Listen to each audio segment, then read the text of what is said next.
Okay, hi everyone, how's it going? This is immigration attorney Moumita. I'm coming to you live to talk about immigration and answer some of your toughest immigration questions as much as I can. And I am so thankful that you're joining me today. I'm live on 4 different platforms: TikTok, Facebook, YouTube, Instagram, you name it. I am almost everywhere. I'm also in Clubhouse now, so come follow me there. And I have my first question today from Ayelet, who's asking, my husband has an expired DACA. Can I sponsor him for the marriage green card without him leaving? Ayelet, thank you so much for your question. So for my followers who have DACA or who have an expired DACA, can you get a green card if you are married to a US citizen? Can you get a green card without you having to leave the US? And I actually want to tell you that, first of all, if you have DACA or you had DACA before and you let it expire, now is the time for you to renew your DACA application. Because with a renewed DACA, you would also become eligible to apply for advanced parole. If you get advanced parole and you can travel on it, then you'll have that entry stamp in your passport that would then allow you to do the regular adjustment of status process here in the US. But what if you don't have DACA? What if you cannot get advanced parole? Can you still get a green card through your US citizen spouse without you having to leave the US? And for this, it's a little bit of a different subject. There are actually several different case types that you might be eligible for, or your husband or your wife might be eligible for, in order to get a green card without them having to leave the US. Now, what I would look at for them is to see if they are eligible for any other humanitarian visa. This would include cases underneath VAWA or cases with the T visa or a U visa. But if none of these apply, then what your spouse would have to do is they would have to do a waiver for unlawful presence, and they would have to leave the US. But I would love to talk to see what your husband qualifies for, because one thing that is not always explored are the other various ways of being able to get a green card in the US without having to leave. And there are some ways that are possible, but every case is different, and it really requires an analysis of your factors and to see what issues you might have and what is possible for you. Okay, so give me a call. Okay, so the next question that I have today is, why is the I-130 spouse visa taking so long? All right, this is a question that almost every immigration attorney gets these days, which is, why is my case taking so long? In fact, these are questions that we would always get before anyway. And things have just gotten longer and longer because of so many different reasons. Chief among them is the fact that we have been encountering delays because of COVID-19. Because of this, the USCIS service centers as well as the field offices have been experiencing slowdowns due to a shortage in staff and all sorts of other things that have happened. So that is one of the reasons why cases are taking long. However, one thing that you can do is you can actually look up to see what your case processing time is online on the direct USCIS website. And if you understand how to read it and you can see that your case is outside of the normal processing time range, then you can create service requests by calling USCIS customer service. If that's not working to help move your case along, then you can also enlist the help of a senator in your state for assistance on your case, okay? All right, so let's see what other questions I have. And hello to everyone, thank you for joining me. Mohammed, Philip, Pritam, hi. Okay, so I have a question from Mishak, who's asking, can I apply for a green card if I have TPS? So many of you may have already heard that there's the American Dream and Promise Act. And with this, persons who hold DACA and persons who hold TPS would become eligible to apply for a green card if this act passes. However, the thing is that this is not yet law. It has gone for a vote in the House of Representatives, and it still needs to go for a vote in the Senate. If it does pass the vote in the Senate, then yes, you would most likely become eligible to apply for a green card, but we're still waiting and we have to see what happens, okay? All right. So I have a question from Hossein Arif, who's asking, can you please talk about asylee with criminal records? Okay, so for any person who has criminal history, whether you were charged, whether you were arrested, whether you were convicted, this will certainly affect your immigration case. And one thing that I want you to know is that even if you had your case dismissed, Even if you had your charges, your conviction expunged, you need to disclose your criminal history. And USCIS doesn't really care if your arrest happened 20 years ago or 5 days ago. You have to tell them what happened, and you need to get records for your case. And yes, there are certain types of criminal charges that may disqualify you from relief. One of the toughest criminal charges that you might have are charges that have to do with drugs. There's really only one waiver available for criminal convictions, and that is for a simple possession of marijuana of 30 grams or less. Anything else is probably going to be a problem for you unless your conviction happened many, many years ago in the 90s, okay? But give us a call. You need to get your records. If you have any sort of criminal issue, you always have to provide the certificate of disposition to USCIS. So make sure you go to the courthouse if you can and get that record, okay? All right. So let's see. So someone's asking, Shirazi's asking, how long will it take if I sponsor my wife from Pakistan? All right, good question, because many of you have loved ones that are overseas and you're looking to bring them here on an immigrant visa where you're a US citizen and you're married. Now, if you're a US citizen and you have a husband or a wife who's outside the US and you want them to come join you here, you have to go through a process called an immigrant visa process. And this is a multi-step process. You basically have to go through like 3 different stages. And it usually takes about a year and a half. And you have to factor in the fact that consulates have been closed for about 5-6 months, and they're not really back up to speed with their normal processing times. So overall, if you're looking to bring in your immediate relative from overseas, you should expect that it will take about a year and a half total to be processed. And if you're not a US citizen and you're looking to bring in a spouse, it may take even longer, because then your spouse might fall into a preference category where there is a wait time. Right now, the good news is that spouses of green card holders do not have a wait time because this category is considered current, but it could definitely retrogress and fall back and become a long wait at any time. So bottom line is, get your I-130 filed today. If you need assistance in your case process, I definitely recommend working with an experienced attorney. You can give me a call, 212-248-7907. And especially if your spouse has ever been in the US before, or they have ever had any sort of immigration violations or any other issues, it's really, really good to work with an attorney, because it's not just about filing forms, it's about issue spotting and knowing how to address those potential problems, okay? All right, let's see what else we have. So I am Kathy is asking, hello, with the new reform, are there any possibilities to remove the permanent bar?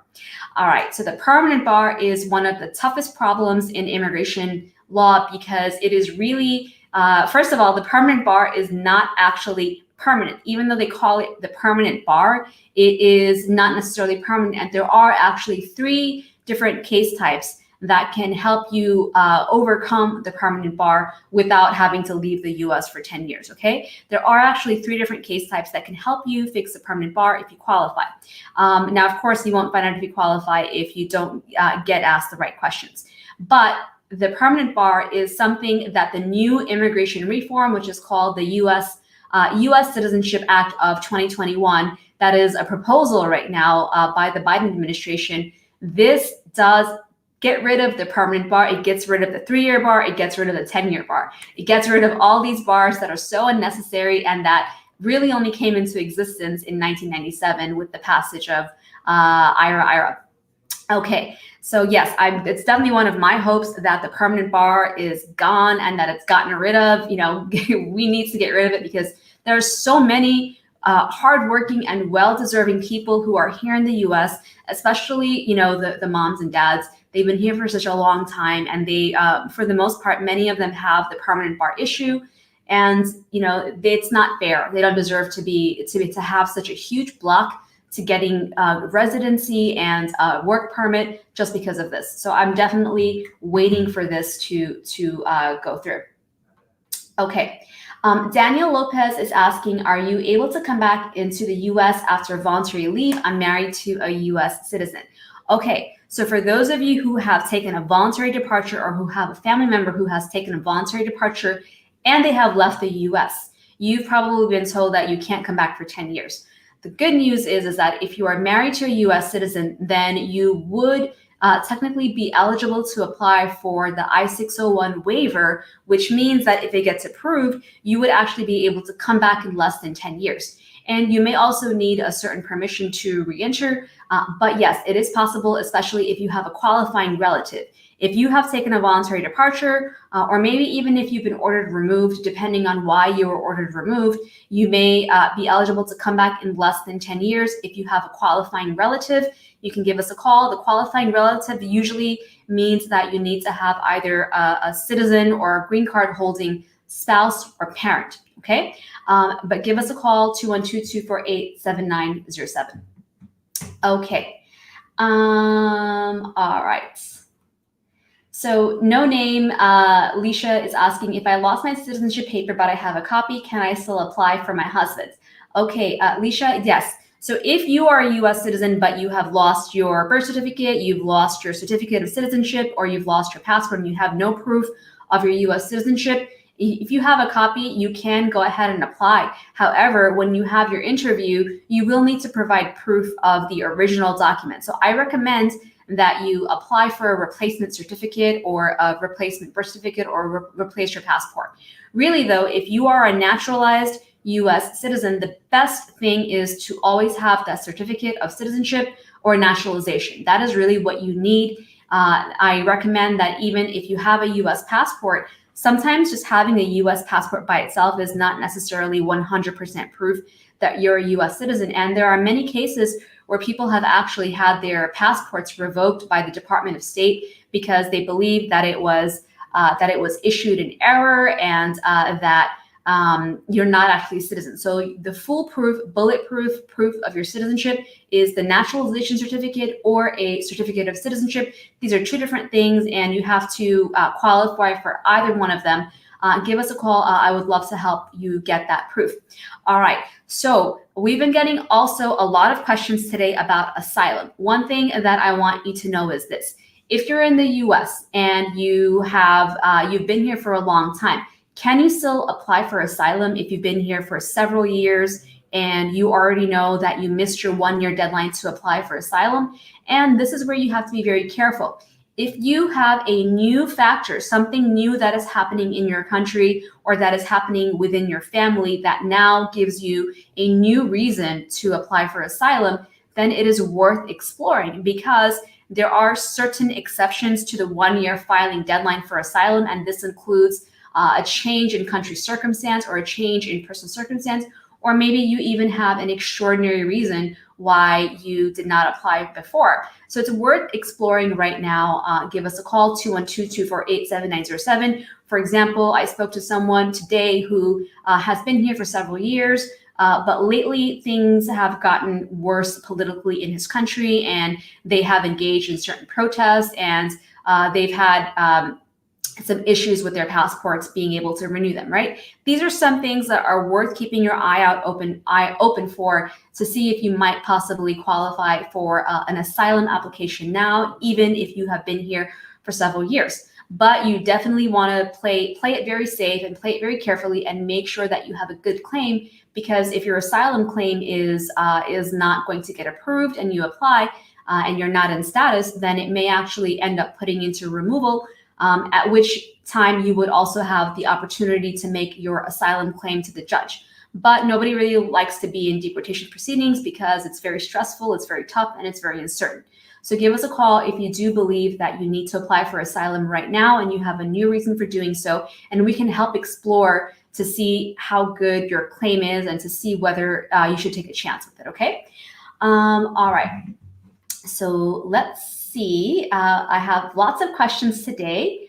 All right, I have a question from Femi who's asking, I applied to have my conditions removed using the waiver since I'm divorced since 2019 and was given an 18-month extension. The 18-month extension ends in August this year, but I am still waiting for an interview. Should I be worried? And what are my chances of being successful?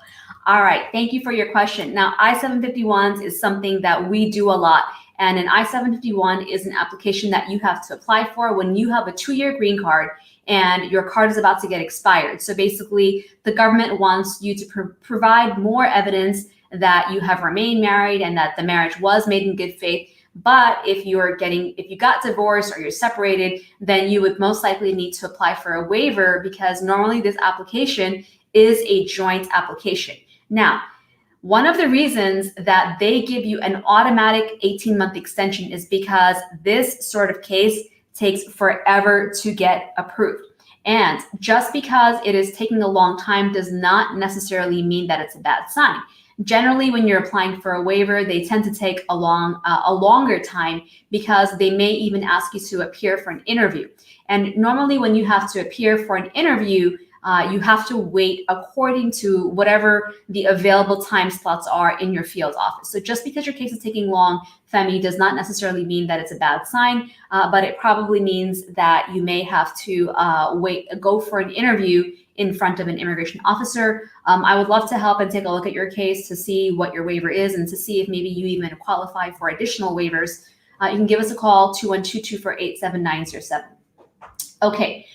Greg Fortune is asking, my now wife who came here on a working visa got stuck due to COVID, and now she can't go back because her visa expired. I'm a green card holder and currently waiting to become a citizen. And Greg, I'm assuming your question is whether you can help your wife apply for a green card. So if you are the spouse of a green card holder and you're here, you came in with the legal entry, you came in on a visa, but your spouse is not a US citizen, can you go ahead and apply for a green card? Now, if you are applying as the spouse of a green card holder, that means you're in a preference category. And while the category is current for spouses of green card holders, you would really only be eligible to apply for adjustment of status at this point if you are still in a valid status, which means that your visa has not expired. And also you have to make sure that you have not committed any other immigration violations, such as working without authorization. So Greg, if your wife's visa entry has already expired, it may be too late for her to apply for adjustment of status. However, she may still be eligible to do consular processing, but you want to make sure that if your visa has expired, you do not have more than 180 days of unlawful presence in the US, because if you leave, then she may not be eligible to come back for 3 or 10 years, depending on how long she overstays. There is a waiver that is available for that, Greg. So if your wife has to do that, then give us a call, 212-248-7907. I would love to see what is going to be possible for her. But yes, keep in mind, if you're the spouse of a green card holder and your stay has already expired, you're probably not going to be eligible to apply for adjustment of status, because you're not in a legal period of authorized stay. So you would need to depart and do a waiver, but you have to first get your case looked at and analyzed to make sure you're actually eligible and to see what other pathways there are, okay?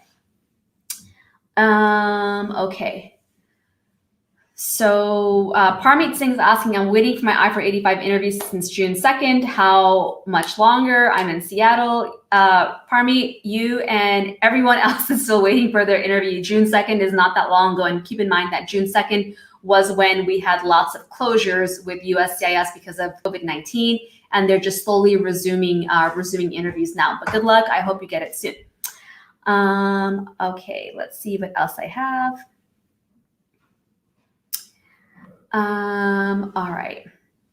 So Jimmy Perez is asking, I want to become a citizen, but I have a criminal case since in 1995. Can that prevent me? Okay.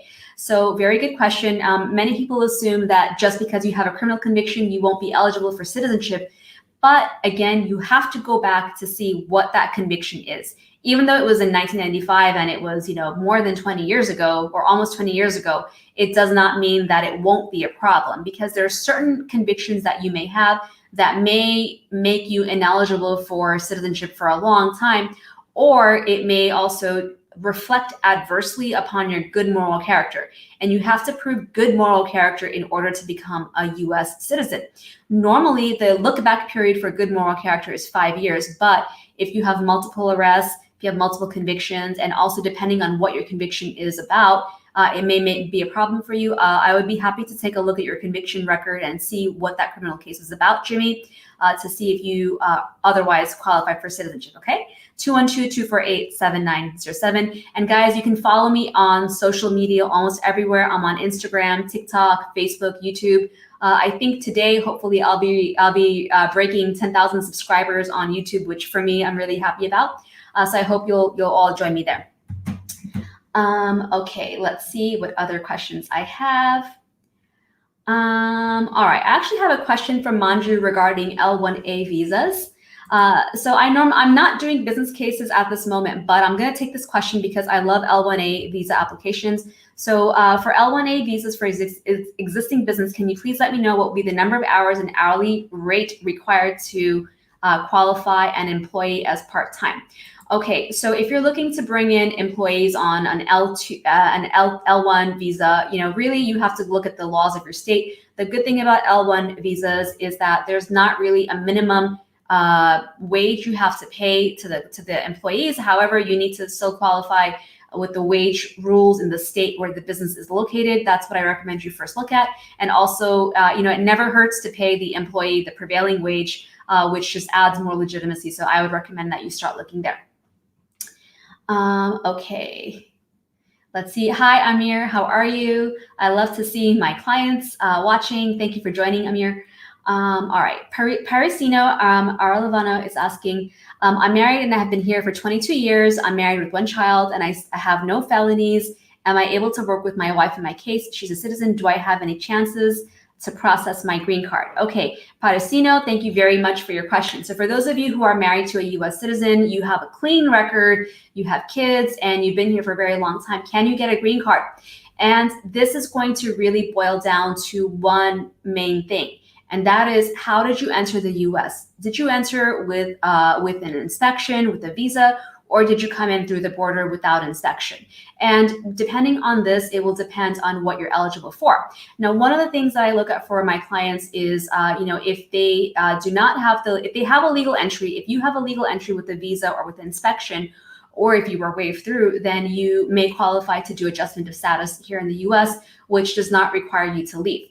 But if you don't have that legal entry and inspection, then what you need to do is to see if you qualify for one or two different types of cases. Now, the main way that most people go about this is by doing something called an I-601 waiver, which would require you to start the process here in the US, but eventually you have to go overseas to your home country for an interview at the consulate and come back, and hopefully everything goes well and you can come back as a green card holder. But I like to see if my clients might qualify for other case types that don't require them to leave the US. Now, if you are married to a US citizen, you're looking to see if you can do something through that marriage, then one of the things that I ask is, what is happening in your relationship? Are you encountering any sort of marriage problems? Are you feeling some sort of way in your marriage? And in that way, we can explore to see if you might qualify for a self-petition here in the US, which would give you lots of benefits, including a work permit here and a green card interview here without having to leave. Second thing is if that does not work for you, then we look to see if you might qualify for a T visa, which is for labor trafficking or sex trafficking, or a U visa, which is for victims of crime. Now, if those don't apply to you, then I would also ask to see if you have had any family members in the past that have ever applied for you, or an employer who's applied for you in a long, long time ago, because if that is the case, then you may qualify under a section called 245I. If that doesn't work, then we look to see if your spouse is in the military, and that way we could try to get you military parole in place. But definitely every case is different. You really need to call to find out, so I can ask you all sorts of questions to see what is possible for you. But yeah, the thing is, Parisino, you may be able to get your green card here in the US without having to leave. Just give us a call so we can take a look at your case, okay? All right. So let's see. I have a question from Shirazi who's asking, my mom is a green card holder. She failed a naturalization test because she can't speak English. Is there any way she can hire a lawyer or something in order to pass the test? Okay, so for the, can you hire a lawyer to help you practice for your citizenship test or English, the English portion? And the thing is I don't think that there are a lot of lawyers that are going to be able to help you study, but there are lots of study aids that you can take advantage of that are online. USCIS also publishes their own citizenship test questions that you can take a look at. But as far as the English portion of the test, that is really something that your mom is going to have to work on her own. And the only way to be exempt of this English test requirement of the citizenship exam is if you've been here as a green card holder for a very long time. And we're talking like 25, 30 years. And if that's not the case for your mother, then she just has to be able to take lessons on her own and improve her English skills that way, okay? I wish you luck. All right, let's see what other questions I have. Thank you for everyone's patience. All right. So, I have a question from Andrea Lorena, 84, who's saying, my husband and my son and I have an interview next week here in New York, and I'm nervous about it. All right, so immigration interviews are always nerve-wracking, even for my clients who say to me, oh, I'm not nervous, I'm not worried at all. And then you get in front of the officer and all of a sudden people get nerves and they get nervous. And it is totally fine to be nervous. It is very natural. But I definitely have a few pieces of advice for those of you who have immigration interviews in front of the officer. Number one is always listen to the question that's being asked. Well, actually, before that even, the number one rule for all immigration interviews is to be prepared. Be prepared with your documents, be prepared with your information, make sure you know exactly what is in your application, and make sure you review your answers before you go to the interview so that you can catch if there's any mistakes, or if you've forgotten something, you refresh your memory. So be prepared with your documents that are required for the interview, and also be prepared with looking at your applications so you know what's in there. Next is make sure you, if it's a case that's based upon marriage or based upon family relationships, make sure you know details about each other. Dates of birth, dates of marriage, full names, all sorts of things like that. Now, next is interviews really boil down to your demeanor. So how you are in front of the officer, are you answering questions directly? Are you making eye contact with the officer? Are you arguing with them? Or are you, answering questions in a straightforward manner? These are things that the officer looks at in order to gauge whether you're telling the truth, whether there's any fraud involved, or, whether you're approvable or not. So, definitely look me up on my YouTube channel, Andrea. I have several videos about interviews, and I actually released one video a couple of weeks ago for marriage interviews. And even though that video on YouTube is about marriage-based green card interviews, there's still helpful information in there that you can benefit from, okay? And also, if you're going for an interview in front of immigration right now, please remember that you have to wear masks and you have to still socially distance inside the office. But that means that because you have a mask on and the officer has a mask on too, you have to make sure you speak very loudly. Speak loudly and clearly as much as you can, all right? So that they can hear you. Thank you for your question and good luck, Andrea. Ayelet, yes, please give us a call. I would love to help you, even though you're in Washington. So many people ask me, where are you located? And can you still help me if I'm not in the state that you're in? So first of all, I'm located in New York City. However, I have lots of clients all over the US, and as an immigration lawyer, I am actually allowed to practice immigration law in the courts and at the USCIS offices all over the US because immigration is not state law, it's federal law. So I can hopefully help you in Washington, and we operate very, very smoothly virtually. Any of my clients who are watching now know that we make a lot of use of technology. So we do a lot of things online, by phone, by video, and we want to make it as easy as possible for all of our clients. And if you're not good with technology, then we do things by regular snail mail as well. All right. So give us a call, Ayelet. All right. So Giovanna, thank you, Ruhi. Giovanna's asking, as a U.S. citizen, can we help an undocumented parent with a minor felony get their green card? All right, Giovanna, so give me a call. So I would have to evaluate your parents to see if they qualify for any, depending on the manner of their entry. If they entered legally, then you may be able to qualify them, help them apply for a green card process here in the U.S. And depending on what the case, what their felony was about, then we need to take a look at the case and to see what their conviction is for. It may not always disqualify them from getting a green card, but it's very, very important to get those records and analyze what happened.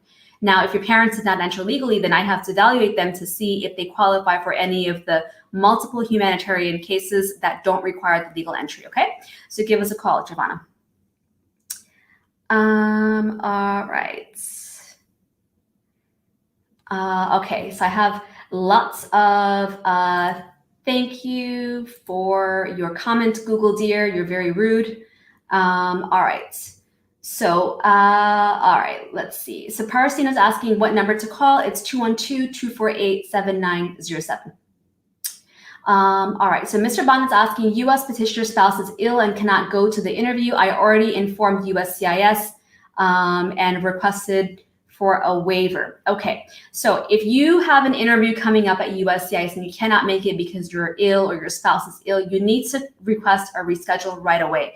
And I would recommend you do it by phone. I would recommend you get the service request number for the reschedule. And I would recommend, if you can, still try to go to the interview to try to let them know that your spouse is ill and take the proof with you, because sometimes requesting a reschedule over the phone does not always get through to USCIS, especially if you're making it very near the interview date. So you don't want to take a chance that your application is going to get denied because they think that you're a no-show. Make sure you try to do whatever you can to make sure that they get that reschedule request, okay? And good luck. Okay, so let's see. So I have a question from Nick Cartian, who's asking, does the new immigration bill help whoever was here for 7 years or so legally and the legal status ended? Does it help them to get a green card? All right, so I get this question a lot. Will this immigration bill help me if I'm here out of status? The good news is that if this becomes law, this new immigration bill is going to give pretty much anyone here who is not a green card holder or a US citizen the ability to get status as long as they don't have certain immigration criminal violations that are basically serious violations. So if you're here and this becomes law, then, you know, even if you have a different visa status or if you have no status at all, even if you entered illegally or you entered with a legal visa status, you will probably become eligible to get a green card through this, okay? But we still have to wait to see if it becomes law. You know, we're really waiting. If you have seen my latest video, the border crisis right now is actually going to make things more difficult to get this immigration reform passed. But we just have to hope and wait and pray and see what happens, and make sure you contact your senators. Make sure you advocate for the passage of immigration reform, okay?